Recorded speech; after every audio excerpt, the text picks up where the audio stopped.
병원 가운 차림의 마서린이 현관문을 밀어젖히며 비틀거리는 목소리로 외쳤습니다.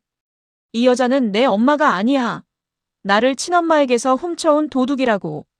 마대창 회장이 의자에서 벌떡 일어나며 떨리는 음성으로 반문했습니다. 서린아, 지금 무슨 소리를 하는 거냐? 그 순간 거실 한쪽에 서 있던 또 하나의 마서린이 앞으로 나섰습니다. 오장미가 30년의 거짓을 끝장내겠다는 눈빛으로 또렷하게 선언했습니다. 할아버지, 저는 마서린이 아니에요. 제 이름은 오장미이고 서린이와 저는 쌍둥이에요. 채화영이 우리 엄마에게서 서린이를 빼앗아 간 거예요.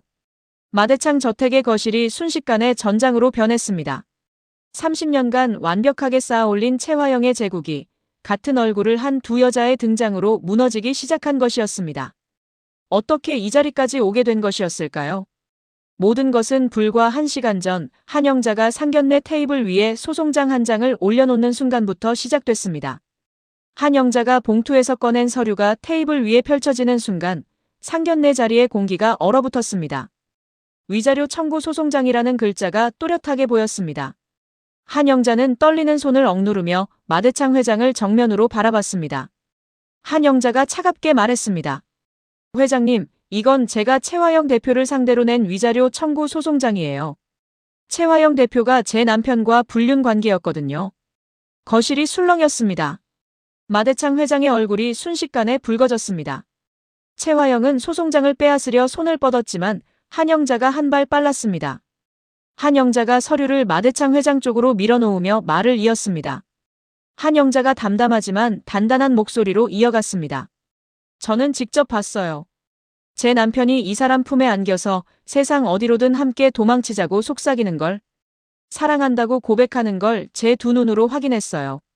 채화영이 급히 마대창 앞으로 나서며 고개를 저었습니다. 채화영이 필사적인 목소리로 해명했습니다. 아버님, 이건 오해입니다. 강남봉 교수가 일방적으로 접근한 것이고 저는 단 한 번도 선을 넘은 적이 없습니다. 마대창 회장이 테이블을 내려치며 채화영을 노려봤습니다. 찻잔이 흔들리며 차가 넘쳤습니다. 마대창 회장이 불호령을 내렸습니다. 채화영, 네가 감히 내 집안에서 그런 짓을 벌이고도 낯짝이 서냐? 채화영의 얼굴이 하얗게 질렸습니다. 마대창 회장의 목소리에는 30년간 며느리에게 주었던 관용의 끈이 끊어지는 소리가 담겨 있었습니다. 채화영은 즉시 그 자리에 무릎을 꿇으려 했지만 한영자가 먼저 말을 잘랐습니다. 한영자가 채화영을 가리키며 분노를 쏟아냈습니다. 오해라고 하셨죠? 자기 입으로 세상 누구보다 사랑한다고 떠들어놓고 처음으로 여자로 만들어준 사람이라고 속삭여놓고 이제 와서 오해라고요? 상견례에 참석해 있던 강준호가 무표정하게 앉아 있었습니다. 손에 쥔 찻잔에 물이 미세하게 흔들리고 있었지만 그 외에는 어떤 감정도 드러내지 않았습니다. 오장미는 마서린 행세를 하며 강준호 옆에 앉아 있었는데 예상했던 폭풍이 정확히 터진 것이었습니다. 채화영이 한영자에게 돌아서며 억울한 표정을 지었습니다. 채화영이 눈물을 글썽이며 호소했습니다. 사모님, 진심으로 저는 남봉 씨와 아무 사이도 아닙니다. 아이들 결혼 이야기가 나왔을 때 확실히 끊었고 그분이 일방적으로 스토커처럼 따라다녔을 뿐이에요. 한영자가 냉소를 머금었습니다. 한영자가 비수를 꽂듯 말했습니다. 그 입으로 제 앞에서 사돈이라며 밥까지 같이 드셨잖아요. 내가 35년간 이혼 사건만 전문으로 맡아온 변호사인 거 설마 모르셨어요? 마대창 회장이 주먹을 불끈 쥐며 채화영에게 한 걸음 다가섰습니다. 나이가 무색하게 위압적인 기세가 거실 전체를 눌렀습니다. 마대창 회장이 이를 갈며 내뱉었습니다. 채화영, 내가 서린이 엄마라고 참을 만큼 참아왔다. 하지만 이건 내 체면에 칼질을 한 거야. 오장미는 속으로 기다려왔던 순간이 왔다고 생각했습니다. 채화영이 자멸하기 시작한 것이었습니다. 하지만 아직 끝이 아니었습니다. 채화영은 궁지에 몰릴수록 더 교활해지는 여자였습니다. 채화영이 바닥에 이마를 대며 울먹였습니다. 아버님, 모든 게 제 불찰이었습니다. 하지만 저는 이 가문을 위해 30년을 바쳤고 서린이를 위해서라면 목숨도 내놓을 수 있는 어미입니다. 한영자가 그 모습을 차갑게 내려다보며 한마디를 더했습니다. 한영자가 단호하게 선언했습니다.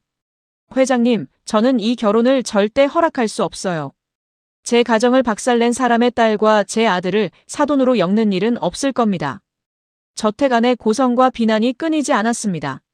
상견례를 위해 차려진 사내 진미는 손도 대지 못한 채 식어가고 있었습니다.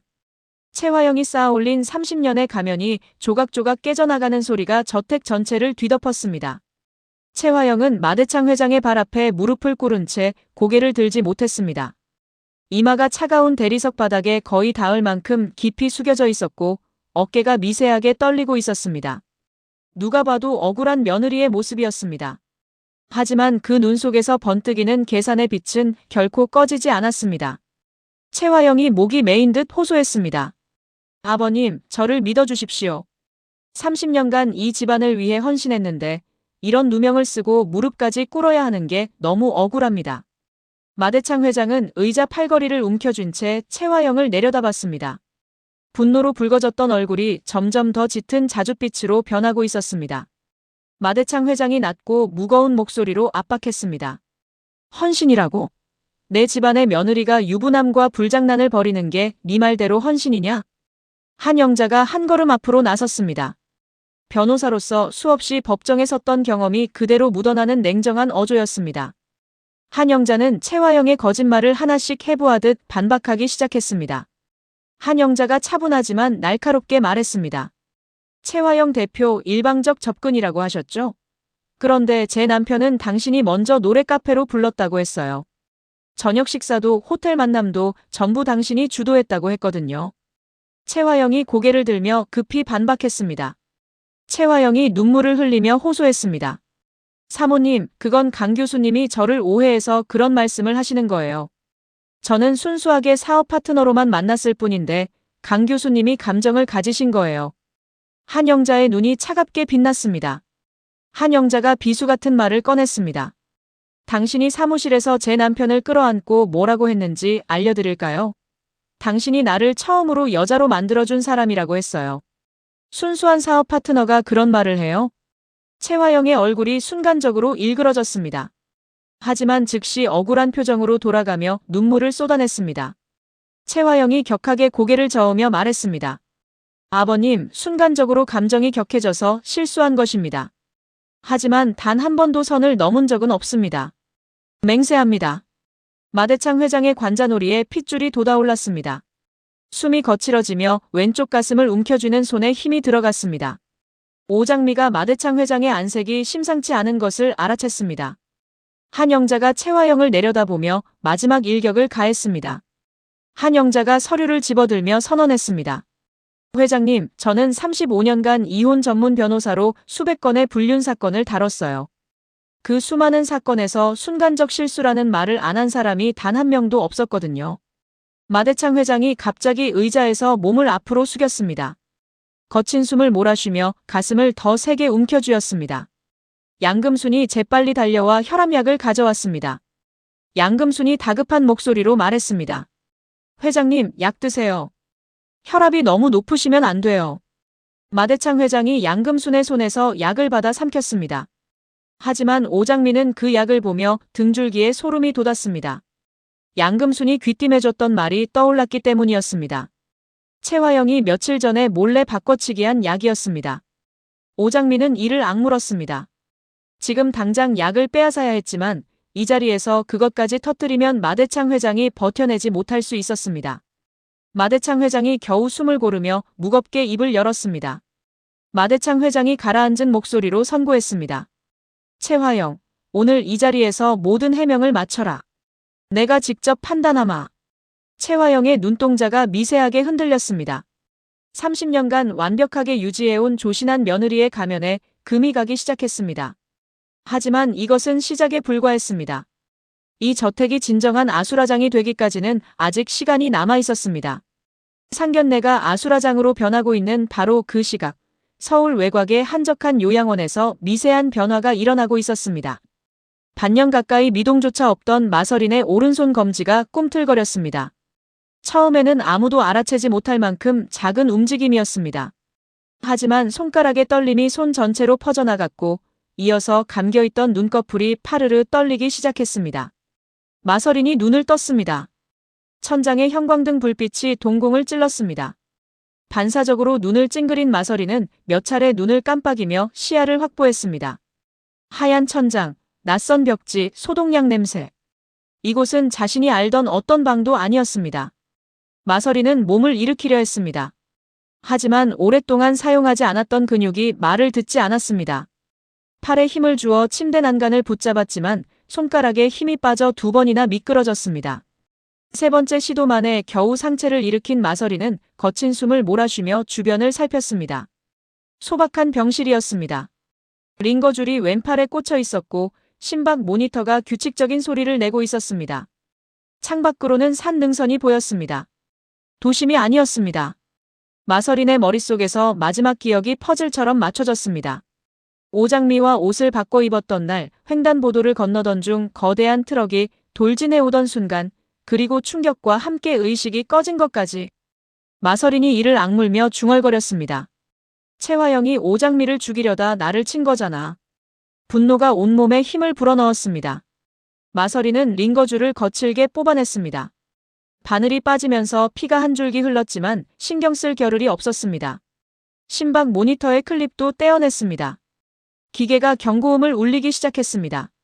마서린은 침대 옆에 놓인 슬리퍼를 발에 걸치고 바닥에 발을 내디뎠습니다. 반년간 누워만 있던 다리가 비틀거렸습니다.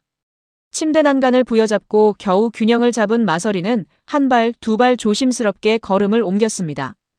마서린이 스스로에게 다짐하듯 말했습니다. 할아버지한테 가야 해. 오장미도 찾아야 하고. 최화영이 뭘 꾸미고 있는지 모르니까. 침대 옆 탁자 위에 작은 거울이 있었습니다. 마서린은 거울에 비친 자신의 모습에 숨이 멎었습니다.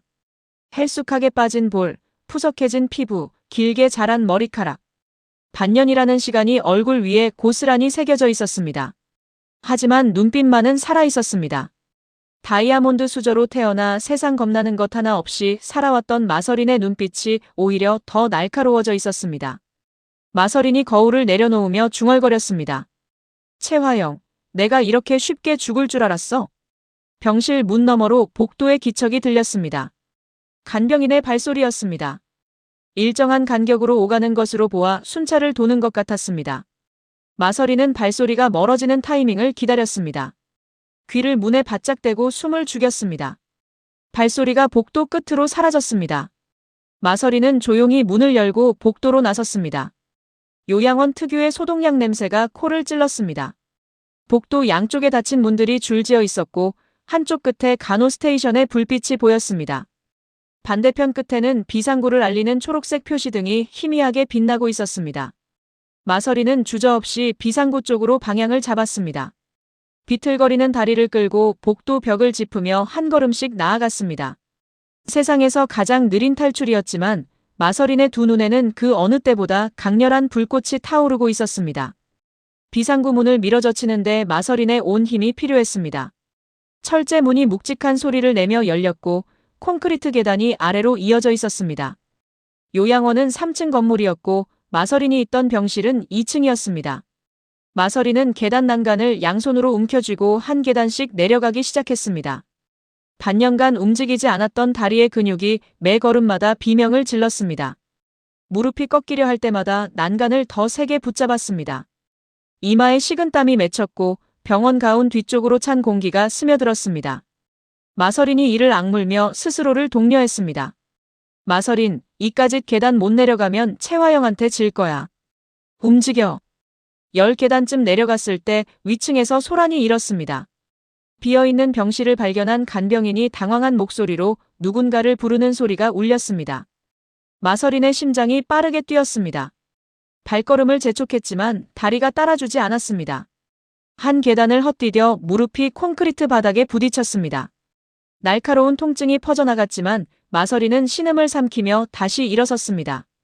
마서린이 무릎의 통증을 무시하며 내뱉었습니다. 아프다고 멈추면 여기서 영영 나가지 못해. 1층에 도달했습니다. 비상구 문을 밀자 따뜻한 바깥 공기가 얼굴을 감쌌습니다. 햇빛이 눈부셨습니다. 반년 만에 처음 느끼는 바깥 공기였습니다.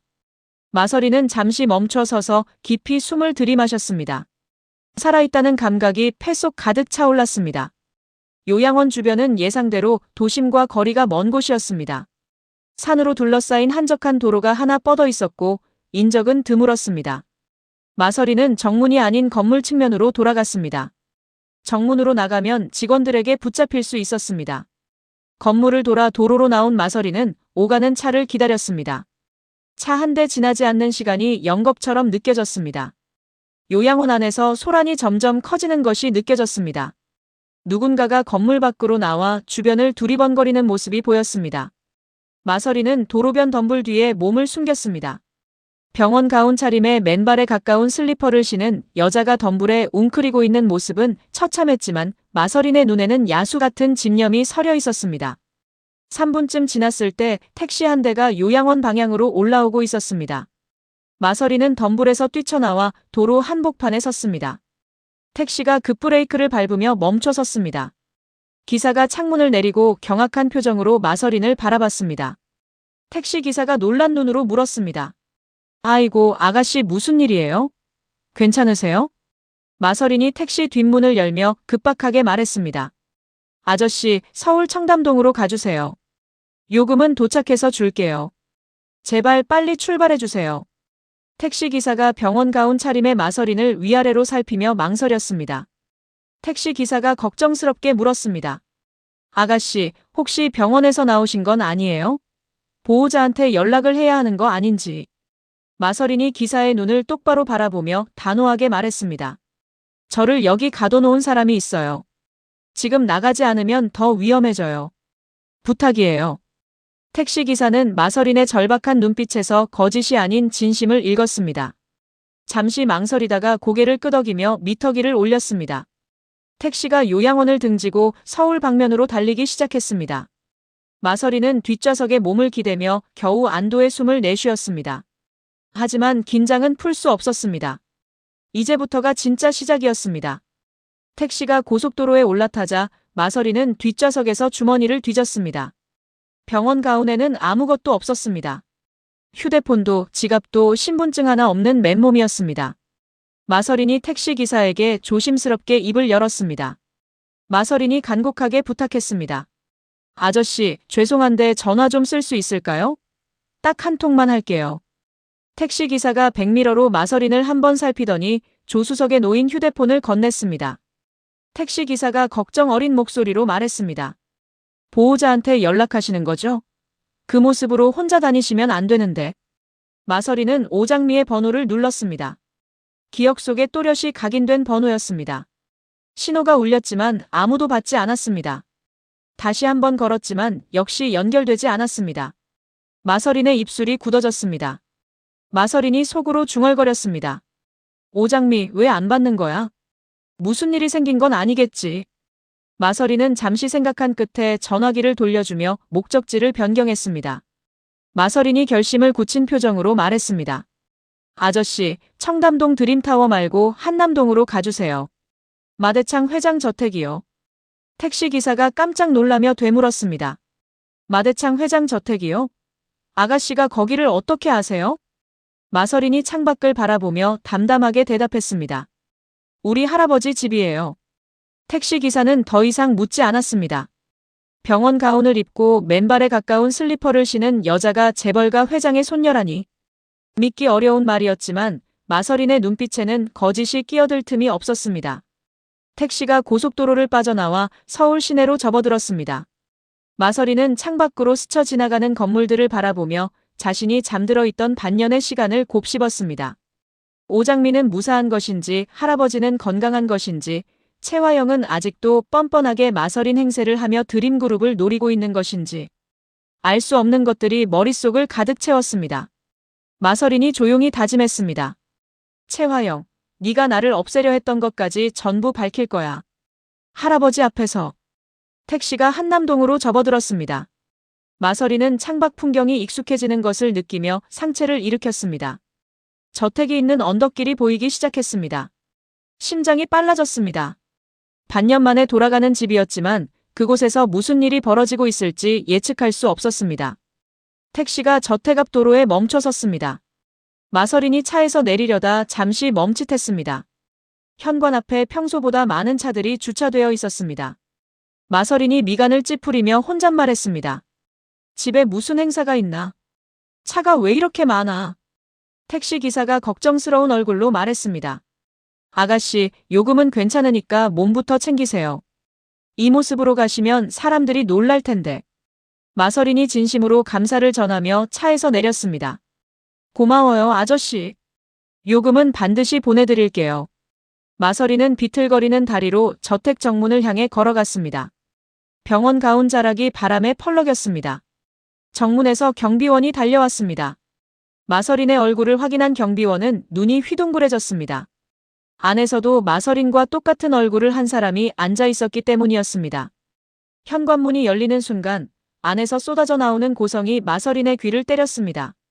상견례 자리에서 터진 폭풍 한가운데로 마서린이 발을 내디뎠습니다. 마대창 회장은 최화영을 내려다보며 이를 갈고 있었습니다. 30년간 며느리로 대우하며 참아왔던 인내의 한계가 오늘 이 자리에서 끝장나려 하고 있었습니다. 한영자의 소송장이 여전히 테이블 위에 놓여 있었고 최화영은 무릎을 꿇은 채 간간히 흐느끼며 억울함을 호소하고 있었습니다. 마대창 회장이 무겁게 입을 열었습니다. 최화영, 서린이 엄이라는 이유 하나로 내가 눈 감아준 것이 어디 한두 번이더냐.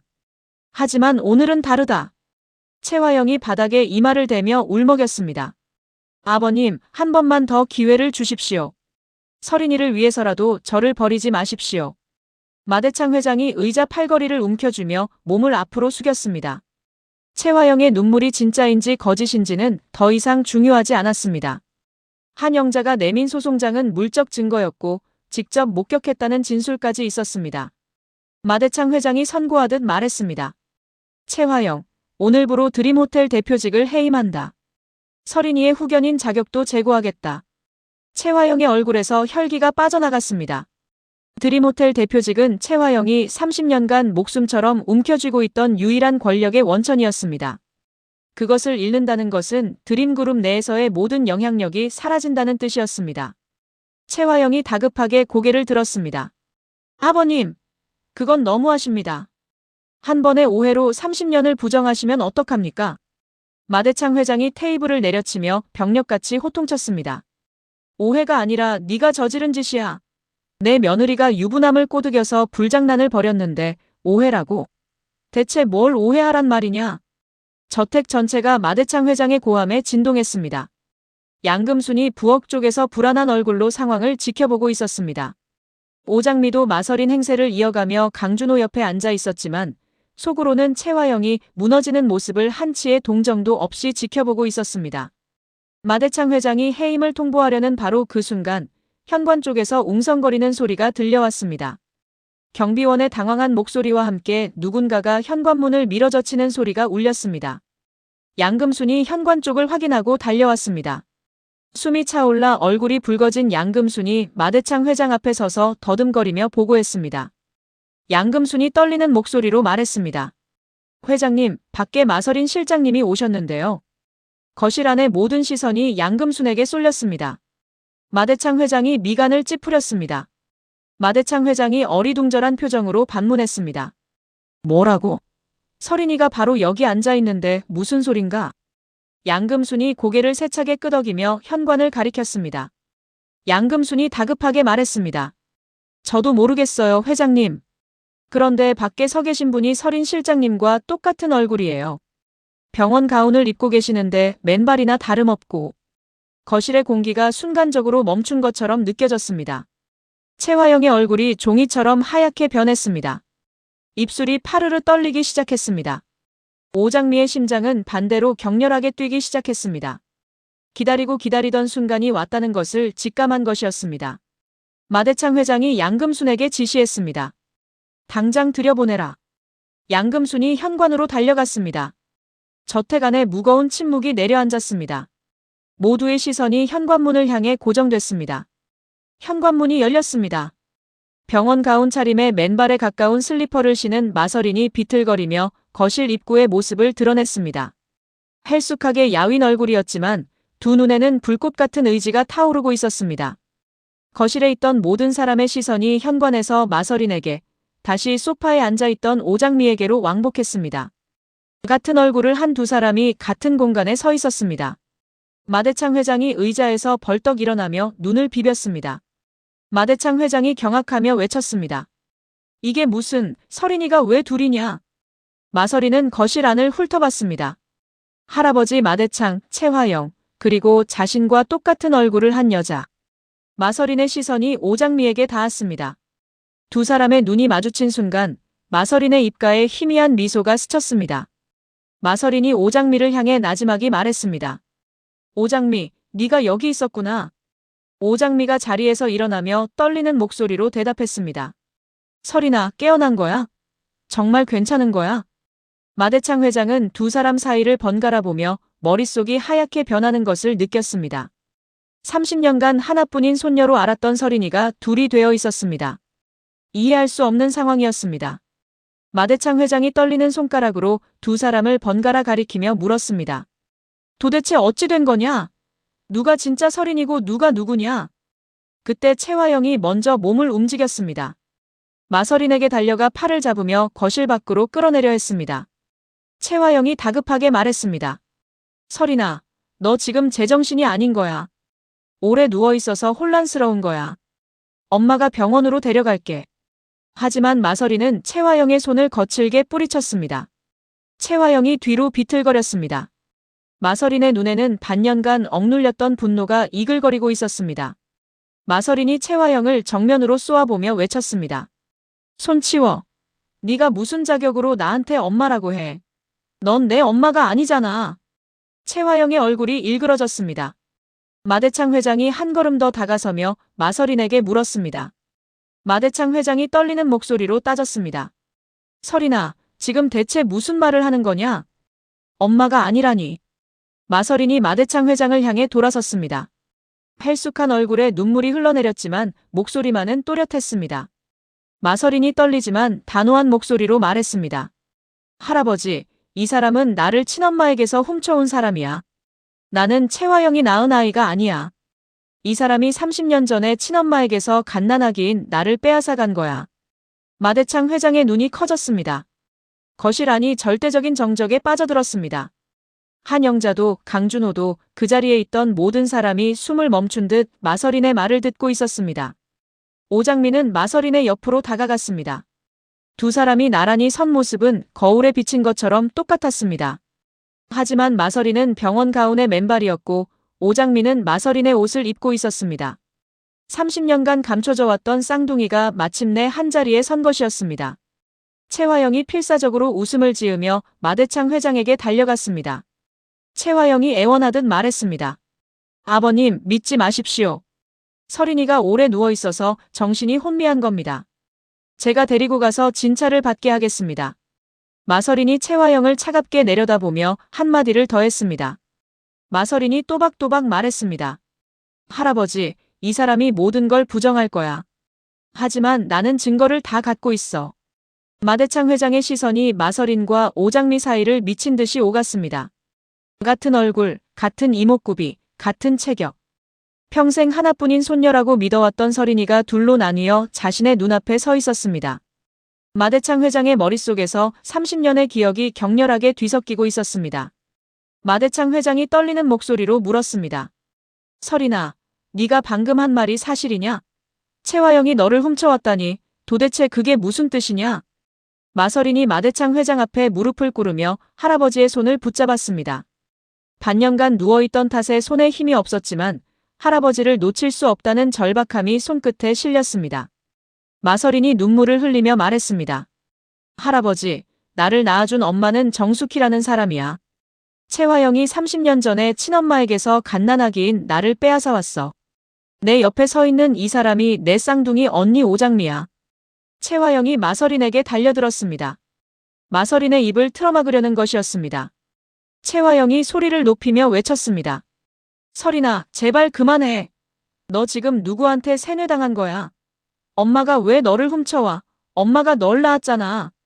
마서린이 최화영의 손을 세게 뿌리치며 벌떡 일어섰습니다. 비틀거리는 다리를 억지로 버티며 최화영과 정면으로 마주했습니다. 마서린이 이를 악물며 쏘아붙였습니다. 내가 직접 유전자 검사를 했어. 네 피가 내 몸에 한 방울도 안 섞여 있다는 거 확인했다고. 네가 이강혁한테 시켜서 나를 친엄마에게서 빼앗아 오는 거 도청으로 다 들었어. 최화영의 얼굴이 종이장처럼 하얗게 변했습니다. 입술이 파르르 떨렸지만 여전히 부정을 멈추지 않았습니다. 최화영이 마대창 회장에게 매달리며 울부짖었습니다. 아버님, 이건 거짓말입니다. 서린이가 혼수 상태에서 깨어나 정신이 혼미한 거예요. 누군가가 세뇌시킨 겁니다. 마대창 회장이 떨리는 손으로 최화영을 밀어냈습니다. 마대창 회장이 낮고 위험한 목소리로 말했습니다. 닥쳐라, 최화영. 내가 직접 확인하겠다. 마대창 회장이 오장미에게 시선을 돌렸습니다. 소파에서 일어나 마서린 옆에 선 오장미를 처음으로 제대로 바라봤습니다. 마대창 회장이 오장미에게 물었습니다. 너는 누구냐? 오장미가 깊이 숨을 들이쉰 뒤 입을 열었습니다. 더 이상 마서린 뒤에 숨을 이유가 없었습니다. 오장미가 또렷하게 대답했습니다.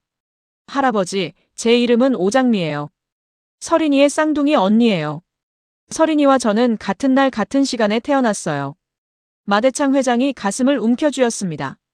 숨이 거칠어지기 시작했습니다. 왼쪽 가슴에 날카로운 통증이 밀려왔습니다. 얼굴이 자줏빛으로 변해갔습니다. 마대창 회장이 비틀거리며 중얼거렸습니다. 쌍둥이라고? 내 손녀가 둘이란 말이냐? 마대창 회장의 몸이 앞으로 꺾이기 시작했습니다. 오장미가 먼저 달려가 마대창 회장의 팔을 붙잡았지만 마대창 회장의 무게를 감당하기 어려웠습니다. 마서린도 비틀거리는 다리로 달려왔습니다. 두 손녀가 양쪽에서 할아버지를 붙잡았지만 마대창 회장의 의식이 빠르게 흐려지고 있었습니다. 마대창 회장이 마지막 힘을 짜내 두 손녀를 번갈아 바라봤습니다. 같은 얼굴에서 흘러내리는 눈물이 마대창 회장의 손등 위로 떨어졌습니다. 마대창 회장의 눈이 감겼습니다. 몸이 축 늘어지며 소파 위로 쓰러졌습니다. 마대창 회장이 쓰러지는 순간 저태가는 걷잡을 수 없는 혼돈에 빠져들었습니다. 양금순이 비명을 지르며 전화기를 움켜쥐고 구급차를 불렀습니다. 염산월도 달려와 마대창 회장의 손을 잡으며 이름을 불렀습니다. 양금순이 전화기에 대고 소리쳤습니다. 한남동이요, 한남동. 마대창 회장님이 쓰러지셨어요. 빨리 와주세요. 염산월이 마대창 회장의 이마를 만지며 울먹였습니다. 회장님, 눈 떠보세요. 회장님. 오장미와 마서린이 마대창 회장의 양옆에서 할아버지를 붙잡고 있었습니다. 오장미가 양금순에게 급히 지시했습니다. 오장미가 다급하게 말했습니다. 순아줌마, 약 가져와요. 혈압약이요. 하지만 오장미는 즉시 자신의 말을 번복했습니다. 양금순과 눈이 마주친 순간 둘 다 같은 생각을 한 것이었습니다. 최화영이 바꿔치기한 가짜 약이었습니다. 오장미가 양금순의 귀에 대고 속삭였습니다. 그 약 먹이면 안 돼요. 최화영이 바꾼 거예요. 양금순이 고개를 끄덕이며 부엌으로 달려갔습니다. 원래 마대창 회장의 혈압약을 따로 보관해둔 것이 있었습니다. 양금순은 진짜 약을 가져와 오장미에게 건넸습니다. 최화영은 그 사이에도 마지막까지 부정을 이어갔습니다. 마대창 회장이 쓰러진 것이 마서린의 충격적인 발언 때문이라며 책임을 전가하려 했습니다. 최화영이 마서린을 가리키며 소리쳤습니다.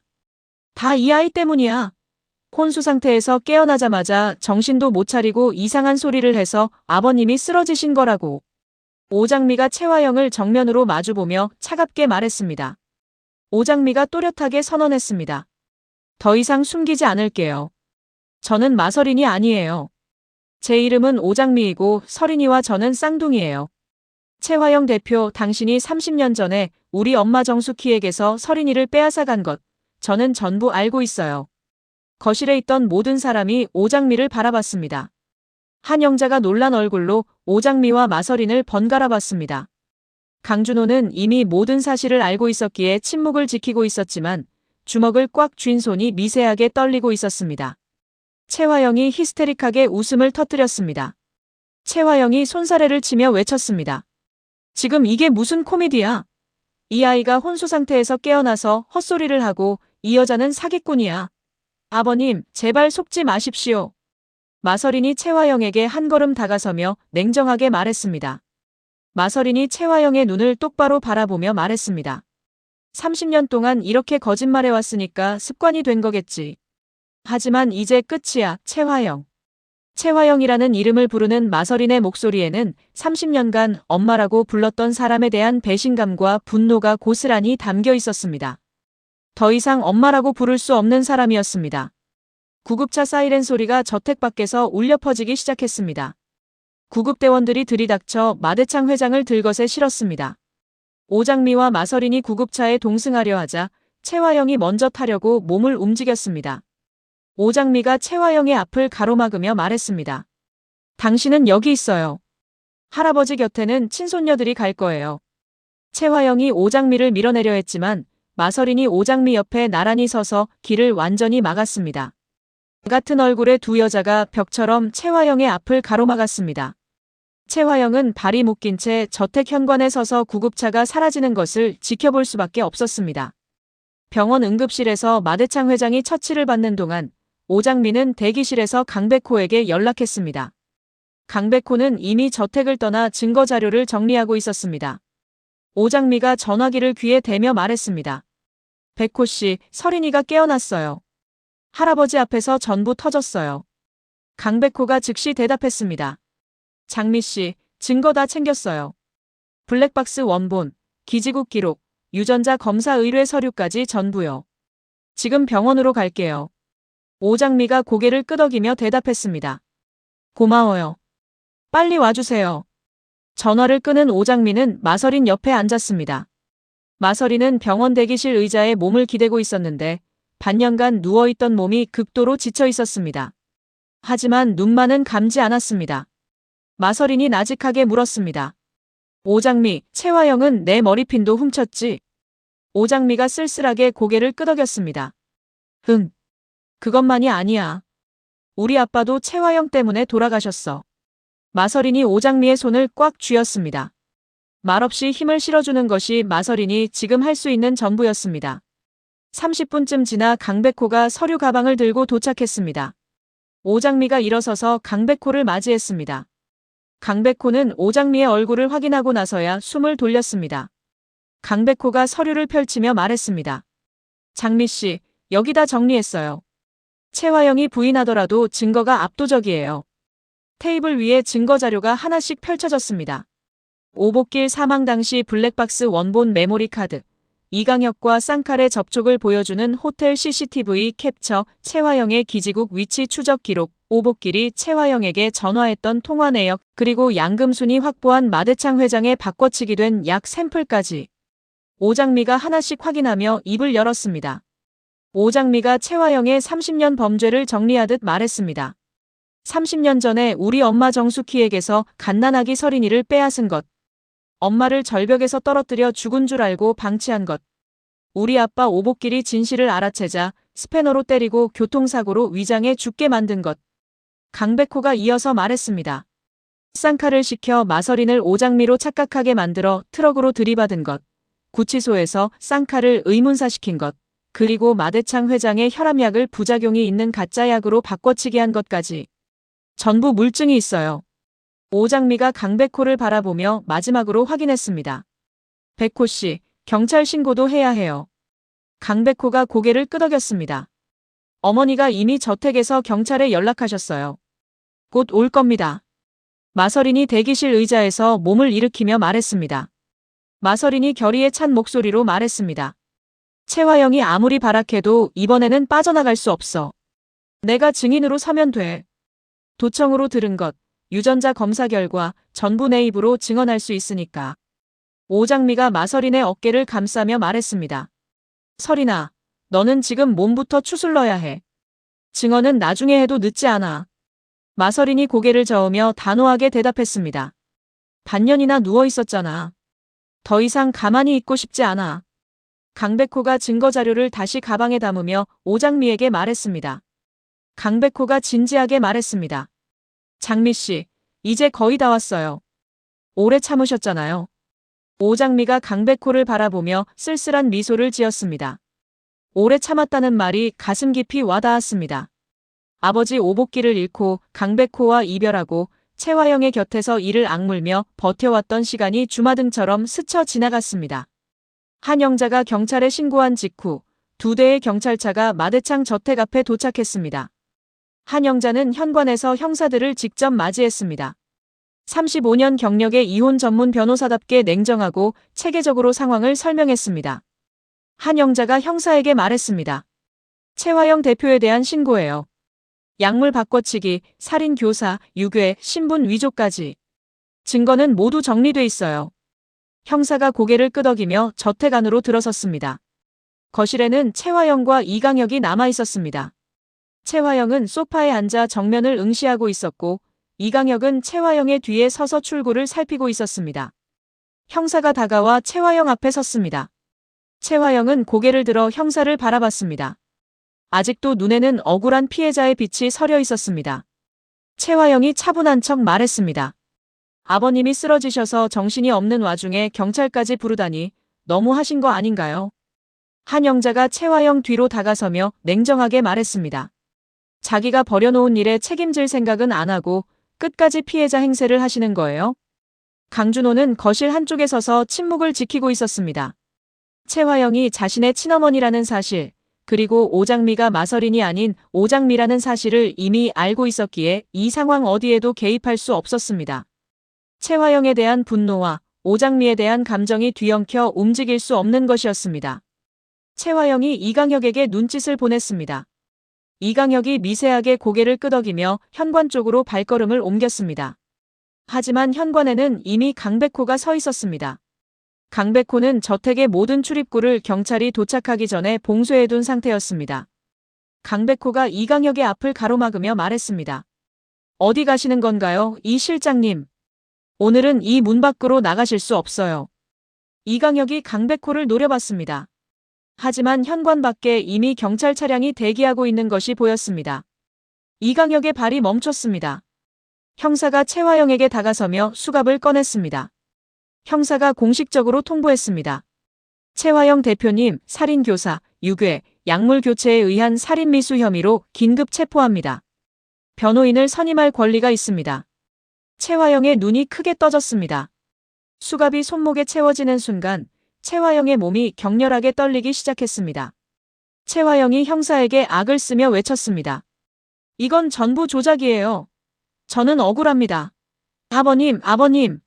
하지만 마대창 회장은 이미 병원으로 이송된 뒤였습니다. 최화영의 외침은 텅 빈 저택 안에서 공허하게 울려 퍼졌습니다. 이강혁도 공범 혐의로 현장에서 체포됐습니다. 이강혁은 수갑이 채워지는 동안 한마디도 하지 않았습니다. 다만 최화영이 끌려나가는 모습을 끝까지 지켜봤습니다. 최화영을 위해서라면 지옥 끝까지 따라가겠다던 남자의 마지막 충성이었습니다. 강준호는 최화영이 경찰차에 태워지는 장면을 창문 너머로 바라봤습니다. 자신을 낳아준 여자, 하지만 단 한 번도 어머니였던 적이 없는 여자. 강준호의 입술이 굳게 닫혔습니다. 한영자에게 전화를 걸어야 했지만 손가락이 움직이지 않았습니다. 강준호가 혼잣말처럼 중얼거렸습니다. 이렇게 끝나는 건가? 한영자가 강준호의 등 뒤에서 조용히 다가왔습니다. 한영자가 아들의 어깨에 손을 올리며 말했습니다. 병원으로 가자. 회장님 상태도 확인해야 하고.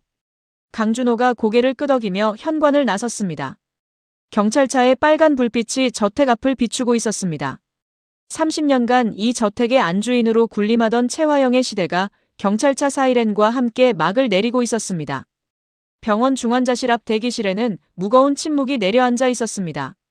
의료진이 마대창 회장의 응급처치를 마치고 나왔습니다. 담당 의사가 오장미와 마서린 앞에 섰습니다. 의사가 조심스럽게 설명했습니다.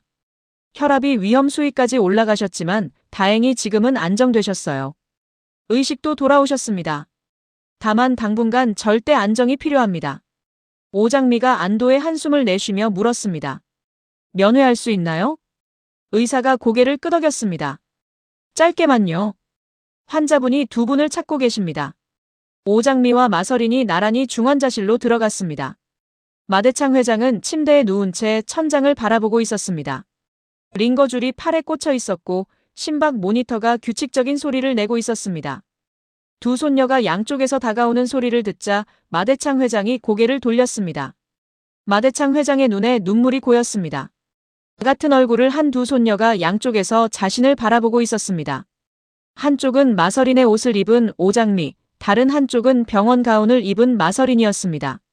마대창 회장이 떨리는 손을 양쪽으로 뻗었습니다. 이리 와라. 오장미가 마대창 회장의 오른손을 잡았습니다. 마서린이 왼손을 잡았습니다.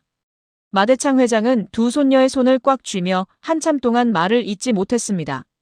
거친 숨결 사이로 눌러왔던 감정이 조금씩 새어나왔습니다. 마대창 회장이 겨우 입을 열었습니다. 30년을 속았구나. 내가 30년을 그 여자에게 속아 살았어. 오장미가 마대창 회장의 손을 어루만지며 조용히 말했습니다. 할아버지, 지금은 쉬셔야 해요. 자세한 이야기는 나중에 해도 돼요. 마대창 회장이 고개를 저으며 오장미를 바라봤습니다. 처음 보는 손녀의 얼굴이었지만 서린이와 똑같은 이목구비에서 동석의 그림자가 어른거렸습니다. 마대창 회장이 오장미에게 물었습니다. 네가 장미라고 했지. 장미야, 네 어미가 정숙희라는 게 사실이냐? 오장미가 고개를 끄덕였습니다. 네, 할아버지. 우리 엄마가 정숙희예요. 30년 전 사고로 지금은 어린아이 같은 상태로 살고 계세요.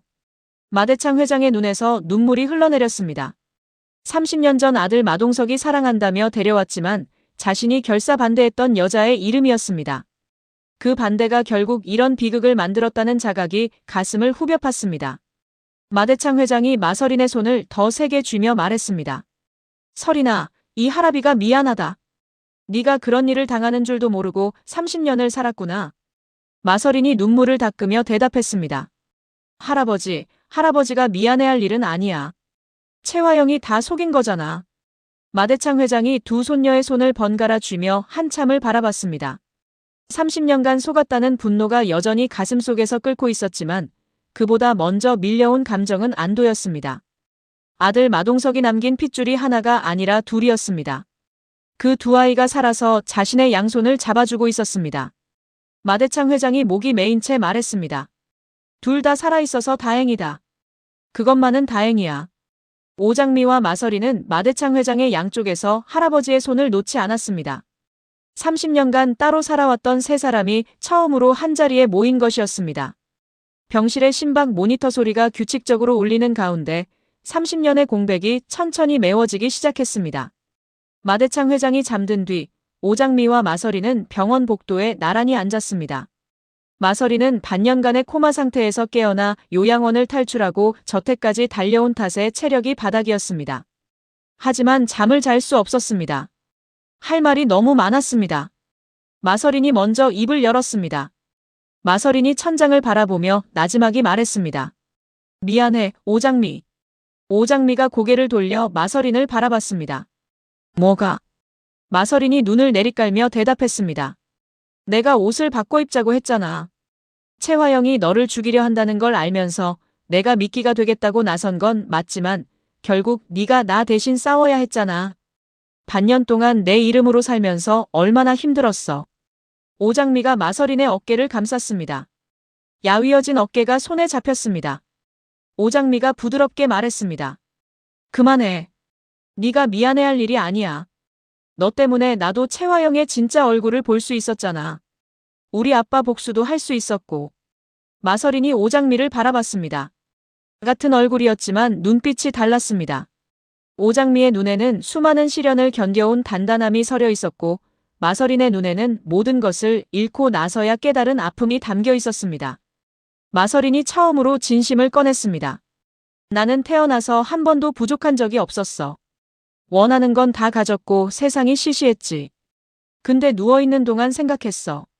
내가 가진 것은 전부 네 거였다는 걸.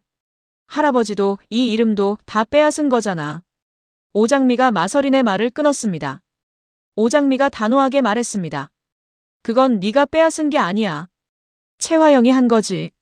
너도 피해자야, 서린아. 마서린의 입술이 떨렸습니다. 피해자라는 단어가 가슴에 박혔습니다. 30년간 금쪽이로 길러졌지만 그 모든 것의 바탕이 거짓이었다는 사실. 채화영의 사랑이라고 믿었던 것이 소유욕이었다는 진실. 마서린은 눈물을 삼키며 고개를 돌렸습니다. 바로 그때 병원 로비에서 익숙한 목소리가 울렸습니다. 오태평이 정숙희의 손을 잡고 뛰어오고 있었습니다. 오장미가 벌떡 일어났습니다. 엄마. 정숙희가 오장미를 발견하고 달려왔습니다. 하지만 정숙희의 발이 멈춘 것은 오장미 앞이 아니었습니다. 정숙희의 시선이 오장미 옆에 앉아있는 마서린에게 고정됐습니다. 같은 얼굴이었지만 정숙희는 본능적으로 무언가를 느꼈습니다. 정숙희가 마서린에게 다가가며 떨리는 목소리로 말했습니다. 토끼? 우리 토끼야? 마서린이 정숙희를 올려다봤습니다. 처음 보는 여자였지만 그 목소리에서 설명할 수 없는 울림이 퍼져나왔습니다. 마서린의 심장이 미친 듯이 뛰기 시작했습니다. 정숙희가 마서린의 얼굴을 두 손으로 감싸며 눈물을 흘렸습니다. 맞아, 우리 토끼야. 토끼가 돌아왔어. 마서린의 눈에서 눈물이 터져나왔습니다. 왜 우는 건지 스스로도 알 수 없었습니다. 기억에도 없는 여자가 자신의 볼을 어루만지며 토끼라고 부르는데 온몸의 세포가 반응하고 있었습니다. 30년 전 빼앗겼던 아이의 몸속에 남아있던 원초적인 기억이 깨어나는 것이었습니다. 마서린이 정숙희의 손 위에 자신의 손을 겹치며 목이 메인 채 말했습니다. 당신이 내 친엄마야? 정숙희가 환하게 웃으며 고개를 끄덕였습니다. 엄마야. 토끼 엄마야. 오장미는 두 사람의 모습을 바라보며 소리 없이 눈물을 흘렸습니다. 30년간 떨어져 있던 엄마와 딸이 마침내 만난 것이었습니다. 정숙희는 마서린을 품에 안았고 마서린은 저항하지 않았습니다. 태어나서 한 번도 안겨보지 못했던 친어머니의 품이었습니다. 마서린의 어깨가 격렬하게 떨렸습니다. 소리 없는 울음이 병원 복도를 적셨습니다. 마대창 회장의 상태가 안정되고 채화영이 경찰에 연행된 뒤 병원 복도에는 오장미만 홀로 남아 있었습니다. 마서린은 정숙희 곁에서 잠이 들었고 오태평이 둘을 지키고 있었습니다. 오장미는 창밖으로 쏟아지는 저녁 햇살을 바라보며 한참 동안 서 있었습니다. 마서린 행세를 했던 시간이 끝났습니다. 채화영에게 복수하겠다며 이를 악물고 버텨왔던 날들이 마침내 결실을 맺은 것이었습니다. 하지만 끝이 왔는데도 가슴 한쪽이 텅 비어 있었습니다. 아버지 오복길은 돌아오지 않았고 사랑하는 사람에게는 이별을 고해야 했습니다. 복도 끝에서 발소리가 들렸습니다. 오장미가 고개를 돌리자 강백호가 커피 두 잔을 들고 걸어오고 있었습니다. 오장미의 심장이 조여왔습니다. 강백호가 커피를 건네며 말했습니다. 장미 씨, 오늘 하루 종일 아무것도 못 드셨잖아요. 오장미가 커피를 받으며 애써 미소를 지었습니다. 고마워요. 두 사람이 나란히 복도 의자에 앉았습니다. 한참 동안 아무 말 없이 커피만 마셨습니다. 침묵이 무겁지 않았습니다. 그동안 함께 싸워온 시간이 만든 편안함이었습니다. 강백호가 먼저 입을 열었습니다. 강백호가 오장미를 바라보며 조용히 말했습니다. 장미 씨, 이제 돌아와요. 오장미가 커피잔을 내려놓았습니다. 강백호의 눈을 바라봤습니다. 언제나 자신을 지켜봐주던 따뜻한 눈이었습니다. 택시를 두고 실랑이를 벌이던 날부터 간판에서 구해줬던 날, 한강에서 김밥을 나눠 먹던 날, 그리고 반지를 끼워주던 날까지. 강백호는 단 한 번도 오장미의 편에서 벗어난 적이 없었습니다. 오장미가 떨리는 목소리로 대답했습니다. 백호 씨, 저 아직 정리할 게 많아요. 할아버지 일도 서린이 일도 엄마 일도 있고 바로 돌아갈 수 있을지 모르겠어요. 강백호가 오장미의 손을 잡았습니다. 강백호가 단단한 목소리로 말했습니다. 기다릴게요. 한 달이든 1년이든 장미 씨가 올 때까지 기다릴 거예요. 저는 장미 씨한테 그런 사람이니까요. 오장미의 눈에 눈물이 차올랐습니다. 이 남자를 떠나보내야 했던 날, 편지를 남기고 도망치듯 자리를 떠났던 자신이 얼마나 비겁했는지 뼈저리게 느꼈습니다. 강백호는 그런 자신을 원망하지 않았습니다. 다쳐서 병원에 누워서도 오장미가 강준호와 결혼한다고 했을 때도 끝까지 오장미의 진심을 믿어줬습니다. 오장미가 강백호의 손을 꼭 쥐며 말했습니다. 백호 씨, 미안해요. 정말 많이 미안해요. 강백호가 고개를 저으며 웃었습니다. 미안하다는 말 대신 밥이나 같이 먹어요. 오늘 저도 아무것도 못 먹었거든요.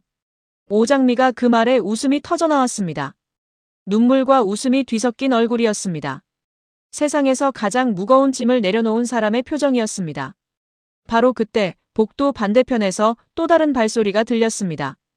강준호가 천천히 걸어오고 있었습니다. 오장미를 바라보는 강준호의 눈에는 복잡한 감정이 소용돌이치고 있었습니다. 사랑, 체념, 그리고 놓아줘야 한다는 자각이 뒤엉킨 눈빛이었습니다. 강준호가 오장미 앞에 멈춰 섰습니다.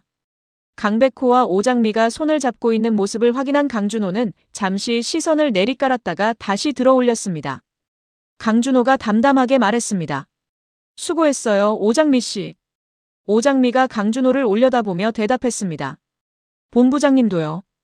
강준호의 입가에 쓸쓸한 미소가 스쳤습니다. 오장미가 끝까지 본부장님이라고 부르는 것이 처음부터 자신의 자리가 그곳이었다는 것을 말해주고 있었습니다. 강준호가 강백호에게 시선을 돌렸습니다. 강준호가 낮은 목소리로 말했습니다. 잘 지켜요. 강백호가 고개를 끄덕였습니다. 그럴 거예요. 강준호는 돌아서서 복도를 걸어갔습니다. 길고 곧은 뒷모습이 점점 작아졌습니다. 오장미는 강준호의 등을 바라보며 속으로 고마웠다고 미안했다고 되뇌었습니다. 강준호가 복도 끝에서 모퉁이를 돌아 사라졌습니다. 오장미는 강백호에게 고개를 기댔습니다. 강백호가 오장미의 어깨를 감쌌습니다. 병원 복도에 저녁 햇살이 길게 내려앉았습니다. 30년의 거짓이 무너진 자리에 진실의 빛이 처음으로 스며들고 있었습니다. 오장미는 눈을 감았습니다. 아직 갈 길이 멀었지만 이 순간만큼은 강백호의 어깨에 기대어 쉬고 싶었습니다. 첫 번째 남자의 곁으로 마침내 돌아온 것이었습니다.